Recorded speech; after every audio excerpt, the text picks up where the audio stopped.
Happy Mother's Day. I'm Johnny Mac with your daily comedy news. Montreal's Just for Laughs Comedy Festival is back, baby. Your headliners, Tom Segura, Mae Martin, Russell Peters. Some other big names not included in the headliner line: Kimmel, Fortune Feimster, Michelle Patau, and Adam Ray. You may recall the festival was canceled last year. There were some financial issues, and JFL has a new ownership now. CEO Sylvain Parent-Bedard said the team has worked so hard in the last few months to build back and put in place a great festival, a stable festival. This is good news for the community, good news for Montreal, good news for the comedy industry, and something that we're really proud of. I'm rooting for them. That was the best festival. You could argue now the Netflix one is better but different, because the Netflix one has bigger names at this point, but part of that is because they do it in Los Angeles. And it's not like a centralized festival the way Montreal is. If you go to Montreal, it's all within, 5 blocks of each other. And it's really easy to bounce around. When I go, I can see 3-4 shows a night.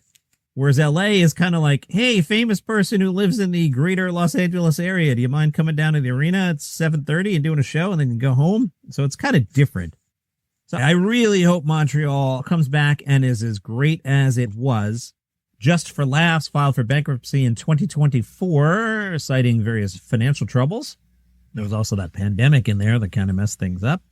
Parent-Bedard said, one day we hope to be recognized again as the greatest and biggest comedy festival in the world, but I know that we're going to do great this summer, and the most important thing for us is comedians having fun, fans having fun. I'm glad he opened the door there, because my initial reaction to the lineup was it wasn't quite where the lineups have been in the past. But it's a rebuild, so we all understand that. So I'm not going to sit here and be like, this is terrible.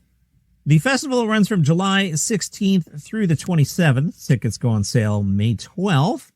We are on the schedule website, so they've got 2 galas listed with no name attached. So there's potential for 2 really big names coming there. In the past, the galas are very much all-stars. At this point, they don't appear to have the site sorted by date, but some names here: Russell Howard, Kat Cohen. The Just for Laughs Culture Show is back. That at one point I think was called the Ethnic Show, and then was Just for the Culture, right? And now it's Culture Show. Let's see. This year hosted by Asif Ali from Deli Boys. Andrea Jin and Frankie Quinones have been named to that one. Mae Martin, Adam Ray as Dr. Phil, Midnight Surprise. Kimmel Nanjiani, Dropout Improv. Roast Battle Canada, Russell Peters, K. Trevor Wilson, Sabrina J. and Enes Esmer.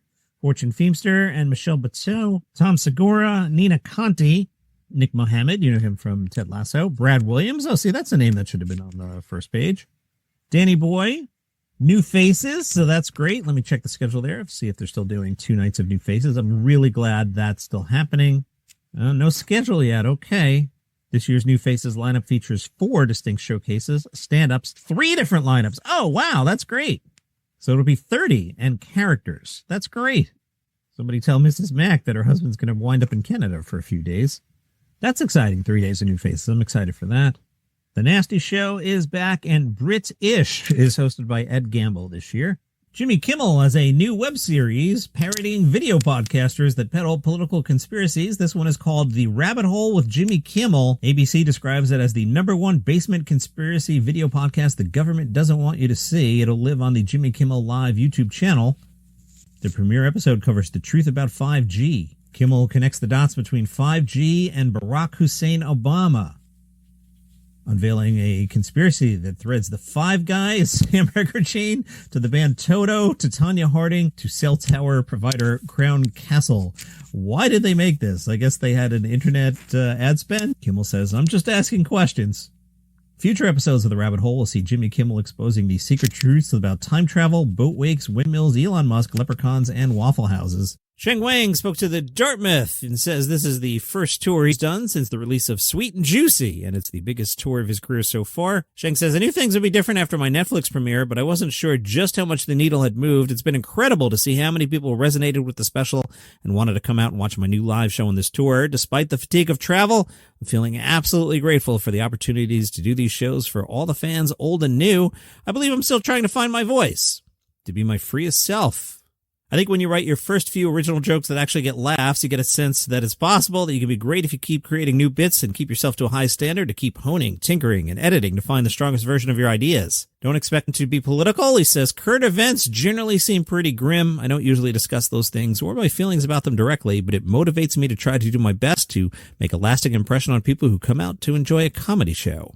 Zarna Garg spoke to the Today Show about being a mom and a comedian and says you have to be quick on your feet in both jobs. As a parent, something new's happening constantly. Your mind is like, what am I going to do? How am I going to deal with it? Do I say something? Do I retract? Meanwhile, as a comic, you could be workshopping the same material like all comics do for years, but that night you don't know what's going to happen.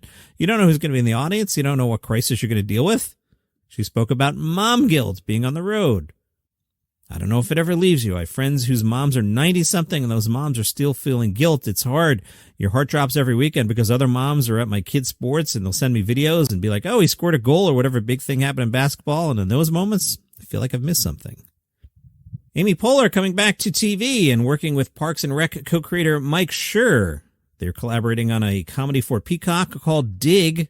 Dig is based on the novel Excavations, which will see Amy Poehler and some yet-to-be-cast friends doing an Indiana Jones thing. 4 women working at an archaeological dig in Greece are at wildly different crossroads in their lives. When their team uncovers a long-buried secret with the potential to rewrite history, they find themselves at the center of a high-stakes international conspiracy. Yeah, okay. I mean, good pedigree there with Mike Schur and Amy Poehler, but that premise seems a little crazy. We'll see. But what do I know? Because Fox has renewed Dennis Leary's Going Dutch. You people watched that? Really? You may recall that Going Dutch stars Dennis Leary doing Dennis Leary things as the arrogant, loudmouth U.S. Army Colonel Patrick Quinn, reassigned to the Netherlands after an epically unfiltered rant. Yes, the wacky army base has a Michelin star commissary, a bowling alley, a laundromat, and he's surrounded by wacky characters, including XO Major Abraham Shaw, played by Danny Pudi from Community. Apparently, people watch this thing, so Going Dutch coming back for season 2. Going Dutch averages 842,000 viewers. Meanwhile, Animal Control with Joel McHale got another season. I think it's their 3rd. Michael Thorne is the president of the Fox Television Network. It says Animal Control and Going Dutch are proven winners, thanks to signature Fox characters brought to life by Joel and Dennis, 2 of the funniest comedic voices on TV today, giving us an ideal foundation for building our new comedy block. And that is your comedy news for today. See you tomorrow.